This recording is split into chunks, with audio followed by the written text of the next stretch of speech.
Bismillahirrahmanirrahim. Allahumma anfa'na bima 'allamtana wa 'allimna ma yanfa'una wa zidni 'ilman. Rabbi zidni 'ilman warzuqni fahman wa 'amalan mutaqabbalan. Hadis ke-26, hadis arba'in. Di antara jalan-jalan kebajikan. Hadisnya adalah sebagai berikut. Nah, ada yang mau beramal solih membacakannya? Boleh? Kemarin berdiri, sekarang muasana boleh muasana. Boleh nih Rom? Nah itu nih.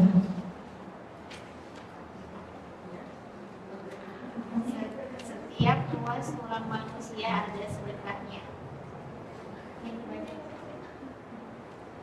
Boleh, artinya langsung boleh, levelnya juga boleh. Rasul dari Abu Hurairah Dari Abu Hurairah radhiyallahu anhu berkata, Rasulullah bersabda, setiap ruas tulang tubuh manusia wajib atasnya sedekah setiap hari ketika matahari terbit. Mendamaikan antara dua orang yang berselisih adalah sedekah.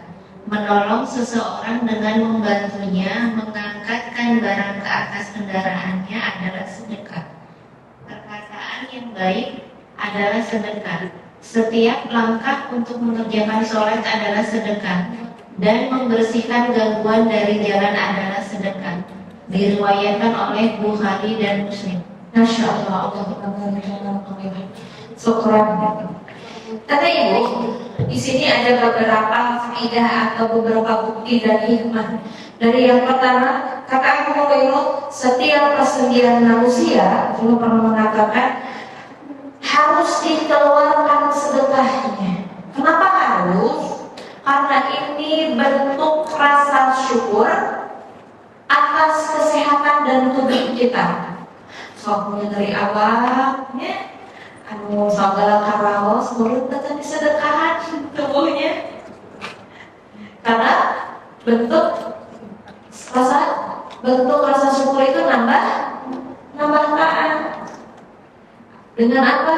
Di sini dikatakan dengan pada setiap hari di mana matahari terbit dan dengan sholat duha atau dengan berzikir kepada Allah. Nanti saya akan kirimkan videonya. Gini Bu, ini hadis dari 1446 tahun yang lalu. Rasulullah waktu itu sudah ada media belum? Sudah ada penelitian belum? Bahwa betul tulang manusia itu ada 360? Belum ya?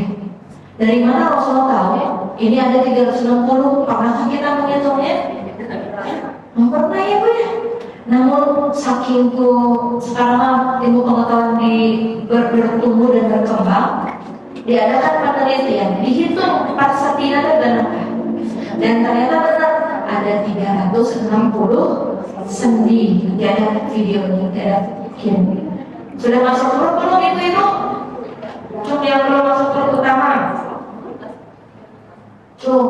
Di sini ya belum. Siapa yang belum? Siapa yang belum?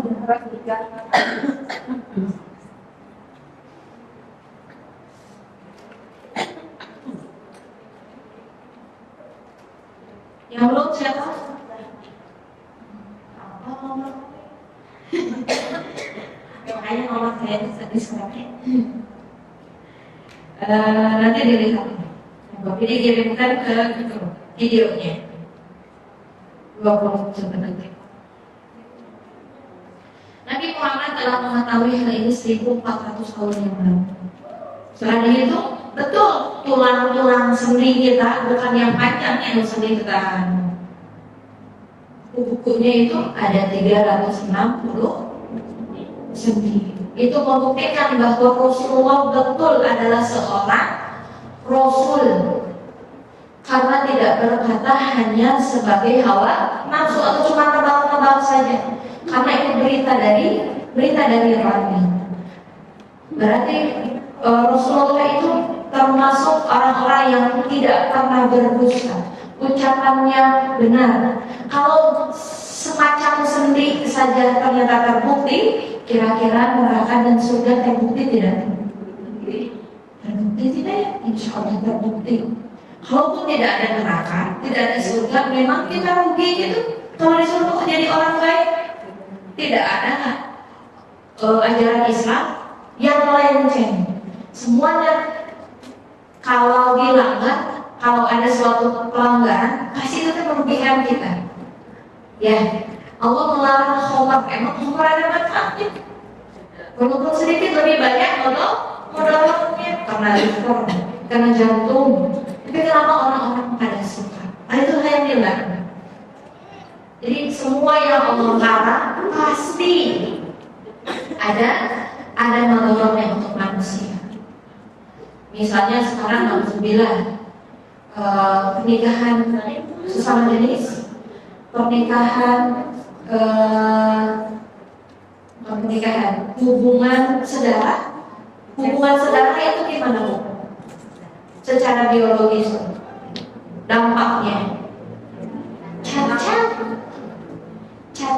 maksudnya incest. Nah itu soal Prancis di sana princessnya ternyata incest ya. Jadi ini Bu incest ya jangan disebut incest. Hubungan saudara itu bikin anak itu jadi cacat.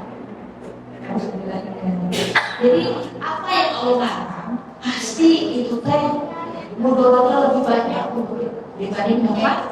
Kalau itu tidak ada neraka, tidak ada surga, memang kita rugi. Itu larangan Allah dan perintah Allah itu ada manfaatnya buat kita. Sujud ada manfaatnya nggak buat kita? Ada. Sering vertigo kurang sujud karena aliran darah kurang oksigen ke darah ke otaknya. Perbanyak sujud. Lanjut balik. Jadi Rasulullah betul ya membawa kabar dari langit 1400 tahun yang lalu dan dibuktikan sekarang ternyata benar ada 369. Bukan hanya itu, proses terjadinya dari mulai pembuahan sampai menjadi bayi itu ada di Al-Quran dan dibuktikan dari segumpal darah tadi berubah jadi daging, berubah jadi tulang, dibungkus tulang, dan semuanya ada di hadis, ada di Al-Quran, dibuktikan secara biologi, secara teknologi sekarang terjadi.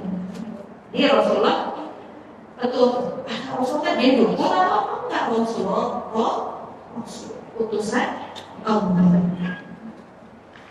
Jadi bentuk sedekah pun tidak hanya berbentuk dana dan uang. Kalau infak sama sedekah bedanya itu. Kalau infak sudah pasti yang dikeluarkannya adalah harta. Infakkanlah hartamu, belanjakanlah hasil.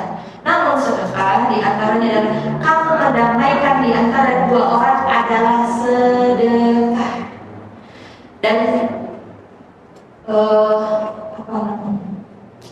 tiga hal yang kita boleh berbohong di dalamnya. Berbohong itu kan dosa, tapi boleh berbohong dalam tiga hal ini. Satu, gombalannya suami istri sebagai candaan. Ya, karena kamu jujur-jujur itu mencari hati. Papa mama gemutannya. Kamu ada gemutan tercantik di muka bumi. Padahal kan gombalan suami istri itu halal. Alhamdulillah berpahala. Yang kedua, mendamaikan orang-orang yang sedang berselisih. Disintegrasikan rindu, sementara itu padahal cuma ngobrol-ngobrol aja. Yang tidak boleh adalah memecah belah persatuan. Sampai pecah belah bahannya gini. Nah harusnya tidak didamaikan walaupun sedikit ada bumbu-bumbu ketidakjujuran. Bukan ketidakjujuran, ya namanya kebohongan putih. Ya ada namanya juga manusia ya pasti ada kesalahan. Belum dia mah sepertinya ke kamu teh saya dapat salah padahal itu salah. Apa yang gitu? Jadi pahalanya besar. Sedekah demi mendamaikan dua orang yang sedang berselisih, bukan makin ngomporan. Yang ketiga, boleh berbohong dalam kondisi perang, dalam kondisi strategi perang. Tujuh perang dibocorkan, jujur ya, kamu kamarnya jadi mata-matanya. Bohong, gak bisa. Boleh berbohong dalam kondisi sedang terjadi peperangan, dan Rasulullah pernah melakukannya. Ketika perang Badar kan masih ingat, Rasulullah mengintai, nanyain, bertanya kepada seorang laki-laki yang sedang nimba gitu ya. Rasulullah ingin tahu jumlah pasukan di pasukan Quraisy. Kata Rasulullah, tahukah engkau ada berapa orang yang datang kemarin? Kamu siapa? Dari mana? Rasulullah bilang kan nggak mungkin. Saya Muhammad dari Madinah. Nggak mungkin. Saya dari belakang. Itu dari belakang. Ya, dari mana di belakang ada kamu? Akhirnya disebutkan. Bocor, kayak itu. Jadi bukan kebohongan, tapi bukan ketidakjujuran, tapi kebohongan putih. Nah, itu dibolehkan. Saking baiknya perkara tadi, dan itu adalah sedekah. Jadi banyak jalan menuju surga dekat dengan mendamaikan orang lain. Kemudian membantu seseorang dalam urusan hewan tunggangannya dengan menaikkannya ke atas hewan tunggangannya atau mengangkatkan barangnya ke atas hewan tunggangannya adalah sedekah. Nah, ini anak-anak muda, namun di kereta, di bis, ada seorang yang tua, fakir, atau itu lagi hamil, terus nenek-nenek, kita hari-hari gitu. Aku akan sehat dan terpilih terus. Kita yang lebih tua ngasih tempat, nah itu bisa tempat. Kita membantu pas mau turunkan garangnya itu sebenarnya. Ini hadis Rasulullah. Karena ini yang dilakukan oleh kaum muslimin dan orang Arab zaman dulu tuh jahiliyah itu sampai ke egoisme, tapi murah, maksudnya murah dalam hal sedekah. Namun sedekah mereka tidak diniatkan untuk Allah, hanya untuk apa? Dikenal atau validasi jadi orang yang baik. Tidak ada penting orang sedang berlomba untuk menjadi dermawan hanya untuk ingin kepuji. Sekarang kepuji namanya dermawan nanti. Itu ada dermawan bukan orang jahil itu. Kemudian kalimat yang baik adalah sedekah. Perkataan kita itu sedekah. Jangan sampai kita ikut tren zaman sekarang nih, tren yang di media sosial, terutama kalau ibu-ibu mah sudah pasti hadap asor, sumun dawu ini anak-anak atau anak-anak remaja kita atau kita mungkin belajar untuk mengucapkan kalimat yang menyenangkan. Belajar, diusahakan, itulah bentuk pengamalan. Karena percuma hafalan antum, bacaan antum, terasa batur enggak. Yang kerasa sama orang lain adalah akhlaknya. Karena hafalan buat siapa? Buat antum. Bisa baca Quran buat siapa? Buat diri sendiri. Tapi kalau akhlak kita buat siapa? Buat orang lain. Buat diri kita dan juga buat orang lain. Kemudian pada tiap-tiap langkah yang kamu tempuh menuju sholat juga adalah sedekah. Ini jadi hiburan buat orang-orang yang agar punya semangat dan motivasi untuk berangkat ke masjid. Walaupun hadis yang lain mengatakan bahwa wanita itu lebih utama dan lebih baik di masjid di rumahnya, di kamarnya. Tapi bagaimana wanita berperannya mendorong semua laki-lakinya untuk ke masjid. Laki-laki itu bukan suaminya ya, bukan cuma suaminya banyak, maksudnya suaminya, anak-anaknya, ayahnya, didorong semuanya oleh para perempuan. Jadi perempuannya di rumah, anak-anak mudanya disuruh ke masjid. Perempuan boleh nggak ke masjid? Boleh, Boleh, boleh. Kalau tidak banyak menimbulkan fitnah. Saya pernah ke masjid pas kali, karena masjid saya depan rumah bisa cuma 5 langkah kan, kata-kata. Pas mau sholat, nggak ada satupun perempuan. Ibu gitu gue. Ya sudah pulang lagi. Kayak istrinya udah pulang lagi. Daripada dijadikan fitnah, lebih baik ini seperti itu. Tapi bukan berarti tidak boleh ya. Silahkan kalau aman. Dan kata membuang gangguan dari jalan adalah sedekah. Amalkan, yuk kita belajar. Karena percuma hadis yang kita tuliskan nanti itu akan minta pertanggungjawabannya buat kita nih. Coba yang sudah kamu pelajari diamalkan tidak? Apakah kita sering melihat lalu jalan kaki sampah dipungut atau ditajong? Tajong kesalahan gue. Dipungut atau dipungut? Nah, ini bentuk pengamalan ada sampah. Canda kiri, buang. Coba kalau setiap orang kayak gitu, kita capek. Ada berapa orang ini? 60 jalan kaki sama jalannya bersih bikin kasut kemana wae. Kalian begitu kalau orang mah operasi semut aja bersih gitu. Jadi pengamalannya diamalkan. Bentuk dari ketakwaan kita itu, bentuk dari berkahnya ilmu kita itu adalah mengamalkannya. Tadi mengamalkan apa saja Bu? Mengamalkan sedekah untuk diri sendiri dengan cara apa? Nah, tadi zikir dan sholat duha setiap paginya. Untuk apa? Kenapa harus sedekah pada diri sendiri? Bentuk rasa syukur atas tubuh yang sehat. Kalau tidak disyukuri apa? Kata Allah. Nah, barang siapa yang bersyukur kepadaku maka aku tambahkan. Wala in kafartum in azab bila syahid. Maka siapa yang tidak bersyukur maka aku akan azab. Jadi kalau ibu nyalari awak berarti itu menjadi tambahan azab. Karena ibu tidak bersyukur atas tubuh yang sehat. Tubuh yang sehat terdapat jiwa. Mana teh? Mensana.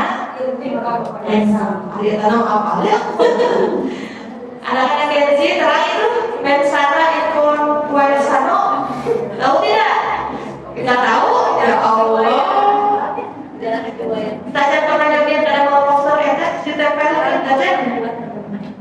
Ya, masa budak kita menyenangkan berarti itu ya. Ya, itu bentuk pengamalan pertama. Bentuk pengamalan kedua, mendamaikan orang yang sedang berselisih. Terus berucap dengan perkataan yang baik, ada bicara, lisannya sayang kepada anak kecil, menghormati kepada yang lebih dewasa dan lebih berilmu. Tua di sini tua dalam hal segalanya, mendahului dalam hasanah dan gemeli. Itu tuh luar biasa. Saya bangun jadi orang Sunda ya. Kemudian ngebantu orang dalam memudahkan urusannya dalam urusan perjalanannya. Bawain barangnya. Kata-kata ini kalau lagi lihat orang lagi seridu pada naik kereta kan baridunya di ban kosan harus dipoto. Masya Allah, hati-hati ibu. Kan sekarang itu nggak cuma di video, diangkut. Kemudian pengamalannya lagi, kalimat yang benar sedekah. Tiap langkah ke masjid itu sedekah. Ini masjid bukan Bu? Makin jauh rumahnya makin banyak. Di sini nggak disuruh ada tiap-tiap langkah. Kalau naik motor kumaha? Tiap putaran bannya adalah sedekah. Dan membuang gangguan di jalan adalah sedekah. Berarti kalau lihat sampah di jalan itu di kumaha? Dipungut. janji ya dimut ada seurang sakaku yang gitu, yang terlihat saja, yang bisa kita bawa saja, cara dari rumah uang di rumah atau belakang di rumah. Ada hadis riwayat Bukhari dan Muslim. Ini akan sia-sia saja dan omong kosong saja kalau tidak diamalkan. Subhanallahumma rabbana wa bihamdika asyhadu an la ilaha illa anta astaghfiruka wa atubu ilaik. Aku qouli hadza wa astaghfiruka wa atubu. Wassalamu alaikum warahmatullahi wabarakatuh.